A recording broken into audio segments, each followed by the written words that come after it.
Hey everybody, and welcome back to Tenza Motorsports. Today we're going to be putting on some Maxpeedingrod rear camber adjustment arms. Before we get into that, make sure that you are following us on Instagram. We do a lot of giveaways on there, Tenza_Motorsports on Instagram. Also, we have a build list that we have produced for the 330 Ci race car that goes all the way back to before we were even recording and posting onto YouTube. That is in a Google Doc sheet. It'll be linked in the description of this video. It'll also be in our Linktree account on Instagram in our bio section. So if you're interested in seeing any of our build lists, we'll have that made up. I'll have one made up for this car and our S54 wagon. Pretty excited about that. Also make sure to follow us on Instagram because we do giveaways, and all you have to do to be part of those is to be following us. And as per the usual, make sure you are subscribed to our channel and like if you enjoy this type of content. Now, we did the camber adjustments in the front and did the front bushings. Those are a pretty simple project to do, but I wanted to make sure that we're not packing all this into one really quick video where I'm not showing a lot of detail. So today we're just gonna be doing these, and these are super simple. I am lifting the back of the car up, and that's because I don't want to take off the original ones and find out that it makes it so that you can't put them back together if all the weight's on the back of the car. I've never pulled these off before, the original ones, so I do have it lifted up in the back. You are gonna have to redo your alignment. That's pretty standard with playing with your camber adjustments and things like that.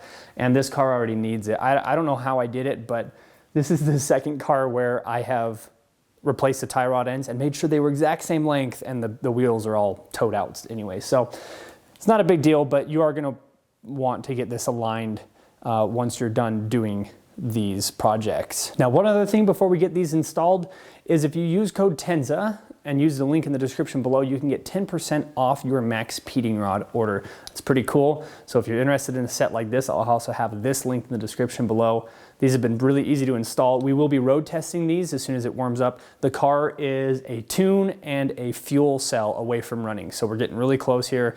It's starting to just barely get warm enough to be able to back the race car out from underneath here without worrying about snow getting on it while it's sitting outside and working on this one. So getting pretty close to that. We're really excited.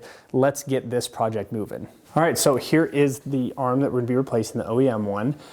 These are 18mm on both sides, and then you have this one just over here by the differential. So here's this arm and then this bolt right here. So I've got an 18mm ratchet and then an 18mm end wrench, and that should be enough to get this project done.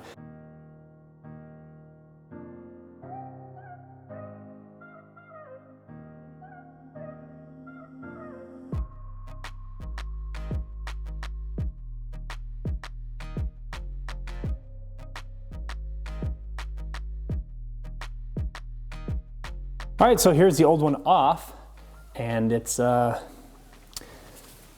old, and yeah, I don't know if the metal wears out, but I think there's a bushing in this side of it. So basically what I'm gonna do right now is I'm gonna put it roughly the same adjustments as this one, and then, yeah, that's all we're doing. Then I'll just slip this back on there. It looks like it fits right over top, just like that, and then this piece fits right up in here again.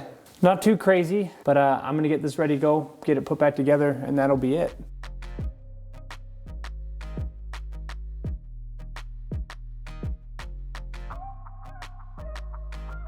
All right, well, it's on there.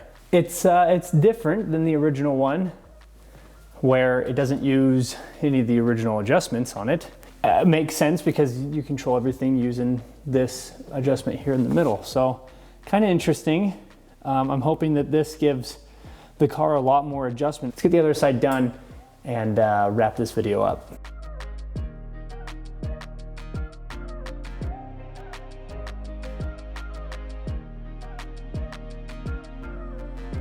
I needed to record something real quick because I did some research and not a lot of people explain specifically how to do this. So apparently we started with the easier side first.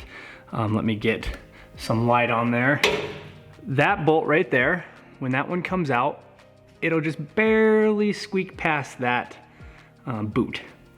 When this one comes out, you can see the bolt is already out. It actually hits like right here. So in order to get around that, we removed this bolt here. This is the rear one. That is a 21 millimeter. And then we took out the 2 front bolts. So this one here and that one there, they're both 18 millimeters. And once you're to this point, you can pry up right on the front part of this diff and it'll rock the whole thing back, and then you're able to slip this bolt out. Once that's out, reverse process, just put this back together and all is well.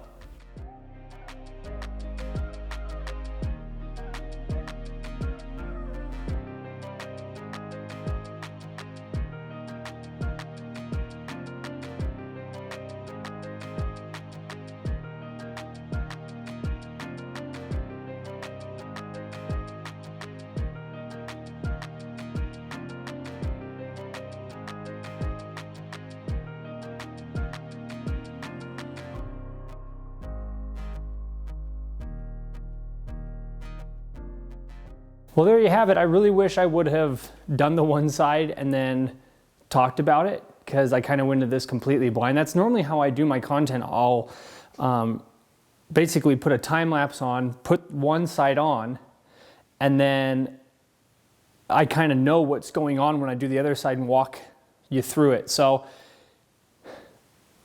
it really is that simple on the passenger side. You don't have to do really anything else besides pop the 2 bolts out and put the control arm back on. The other side, you remove 3 bolts off your differential. That makes your differential basically able to move in its little housing, and then you'll push up on the front, it'll tilt it back, and you'll be able to slide that bolt out. That added, if I'd have known that's what was gonna happen and I didn't have to do any research on it, that probably would have only added about 15 or 20 minutes to the project. But where I was sitting there struggling and trying to figure out what the heck's going on, and a lot of other people didn't even really talk about that. They were just like, oh, I'm gonna do the other side. And then they just did it off camera. I think that's a little bit kind of sleazy to do, because it kind of leaves people into a false sense of, oh, this is just take the bolts out and put them back in. And that's what I initially thought it would be. And that's what the one side really is. So the other side's a little bit more complicated, but it's not really anything too crazy. Really not that much time to do this kind of upgrades. It's pretty awesome what I've seen so far. I am running some more camber on the passenger side. I was just playing with it, and we'll make sure to set it up how we want to. But yeah, really excited about it. Thanks so much for watching. If you have any comments or questions, leave them down in the comment section below. Once again, use code TENZA to get 10% off your Maxpeedingrod order. All that linked in the description below. Thanks so much for watching. We'll see you in the next video.